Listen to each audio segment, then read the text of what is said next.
Have you ever felt a connection so profound, so utterly consuming, that its sudden absence felt like a tearing of the very fabric of your reality? Have you stared into the abyss of separation, wondering if what you experienced was merely a beautiful illusion, a fleeting dream? Today, we journey deep into the labyrinth of the human psyche, guided by the wisdom of Carl Jung to answer a question that haunts the soul: will they return? The answer is far more complex and magnificent than a simple yes or no. It lies not in hope or despair, but in the sacred mechanics of the soul itself. Jung taught us that the deepest layers of our being are connected to a vast, shared reservoir of human experience, the collective unconscious. Within this timeless realm exist the archetypes, the universal patterns that shape our lives. Some soul connections are not just personal, they are archetypal. They are woven from the threads of the hero, the sage, the lover, and countless others. These connections are, by their very nature, indestructible. They don't just disappear. They can only be temporarily interrupted, retreating into the unconscious from which they first emerged. When you feel a bond that seems to transcend time and space, it's because it does. It's a resonance between two souls, vibrating at the frequency of a shared universal story. The separation you feel is not an end, but a necessary pause in the grand narrative. This brings us to one of Jung's most crucial concepts: individuation. This is the lifelong journey of becoming who you truly are, a process of integrating all the disparate parts of your psyche into a unified, conscious whole. Paradoxically, the most profound connections often require a period of separation to serve this very process. Each person must embark on a solo journey into their own inner wilderness. Why? To confront their shadow. The shadow, as Jung described it, contains all the parts of ourselves we repress, deny, or are ashamed of. It's the darkness we refuse to acknowledge. In a deep soul connection, your partner becomes a perfect mirror for your shadow.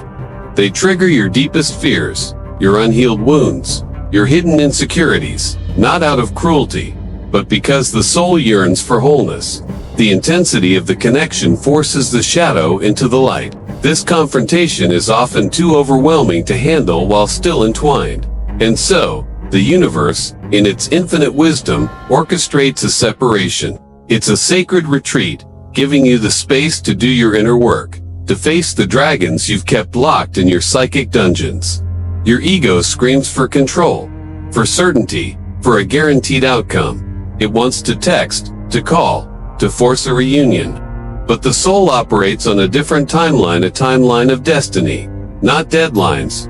As Jung said, the decisive question for man is he related to something infinite or not? This separation is your initiation into that infinite relationship. So how do two separate paths converge again? Through another of Jung's brilliant insights: synchronicity. Synchronicity is not mere coincidence.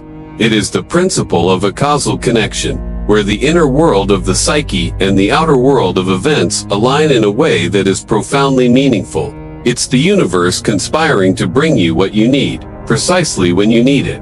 When you and your connected soul are both engaged in your individual work, the universe begins to arrange these meaningful coincidences. You might hear a specific song on the radio just as you think of them, stumble upon a book that speaks directly to your situation, or meet someone who delivers a message you were meant to hear. These are not random occurrences. They are signposts from the cosmos, whispers from the collective unconscious, assuring you that the paths are being prepared for reunion. The relationship itself forces this mirroring of the shadow. All the things that irritated you, that you judged in them, were often reflections of your own unwound darkness. You were both casting shadows upon each other, and the separation allows the light of consciousness to finally illuminate and integrate them. But it's not just about confronting the negative. We must also talk about the golden shadow. This is a fascinating aspect of Jung's work. The shadow doesn't just hold our darkness, it also holds our light. It contains all the brilliant, positive qualities that we, for whatever reason, have denied in ourselves. Perhaps you were taught it wasn't safe to be powerful, creative, or radiantly confident. So, you projected these golden qualities onto your partner. You saw them as the strong one, the artistic one, the free spirit, everything you secretly were but were afraid to be. You put them on a pedestal, worshipping your own disowned divinity in them. Separation is the painful but necessary process of knocking them off that pedestal. Not to diminish them, but to reclaim your own gold. The pain of their absence forces you to find that strength, that creativity, that freedom within yourself. You must become the source of your own light. This is a critical step. The reunion cannot happen until you take back your projections. This is also related to the concepts of the anima and animus, the inner feminine image in a man, and the inner masculine image in a woman. Often, the initial intense attraction is a projection of this idealized inner figure. The separation shatters this projection, clearing the way for a connection based not on illusion, but on the authentic reality of two whole individuals. A true soul connection is a chemical process, an alchemical one. Jung used the ancient term, coniunctio oppositorum, the sacred union of opposites. You are not two halves seeking completion. You are two complete, distinct worlds, and your union is a catalyst for mutual transformation. It is fire and water, sun and moon. The friction, the tension, the dynamic interplay between your two natures forges something entirely new. It creates gold. This process is often signaled by the unconscious mind. Pay close attention to your dreams. Jung believed dreams are direct, unfiltered messages from the unconscious. If this person begins appearing in your dreams frequently, it's not just wishful thinking. It's your psyche, your deep self, signaling that an energetic shift is happening. The veil between the conscious and unconscious is thinning, and a reunion on the physical plane may be approaching. These dreams are rehearsals, preparations, and confirmations from the deepest part of your being. The ultimate key to this reunion, however, lies in a principle that seems counterintuitive to the Western mind: Wu Wei. This is a Taoist concept that Jung deeply respected, meaning effortless action, or non-doing. You cannot force this return, you cannot manipulate, strategize, or will it into existence. To do so is to operate from the ego, and the ego is what caused the separation in the first place. The return must be an act of grace, a natural unfolding. It requires profound trust in the process and the courage to let go of all control. This is the ultimate test of faith, not in the other person, but in the intelligence of the universe and the wisdom of your own soul. The connection you share exists at the level of what Jung called the self, the archetype of wholeness, the God image within us. This connection is sacred and is an essential part of your individuation journey. The self always seeks its own realization, and if this relationship is integral to that process for both of you, the self will orchestrate the reunion. Your job is not to make it happen. Your job is to become ready for it. And this brings us to the most important truth of all. You must become whole without them. The journey of individuation is an end in itself, not a strategy to get your partner back. You must heal your wounds, integrate your shadow, reclaim your gold, and build a life so full and authentic that you no longer need them to complete you. You must reach a state of sovereign wholeness.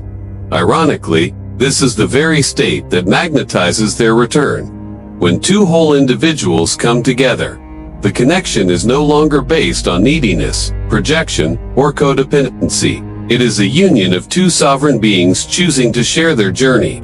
The reunion, when it happens, will not be a return to the past. You cannot go back. The people you were at the beginning of the relationship no longer exist. You have both been transformed by the fire of separation. The reunion will be something entirely new, more mature, and grounded in the unshakable foundation of inner work and self-realization. It will be a connection based on authenticity, not idealization. Finally, trust that a greater order is at play. Call it destiny, fate, or the grand design of the cosmos. Jung himself wrote, "I am not what happened to me, I am what I choose to become." Yet, he also recognized the profound patterns that guide our lives. There is a cosmic intelligence guiding both of your paths. Even in separation, you are walking a path that is destined to converge. This is not blind faith. It is a deep psychological and spiritual knowing. The bond was never broken, only stretched across time and space to allow for the necessary growth. The return is not a question of if, But when both souls are ready, whole, and prepared for the true sacred union they were always destined for, it is the inevitable convergence of souls whose story is written in the stars and orchestrated by the self. Your task is to keep walking your path, to do your sacred work, and to trust the perfect timing of the soul. Thank you for joining me on this deep dive. If this resonated, consider subscribing for more journeys into the soul. Be well.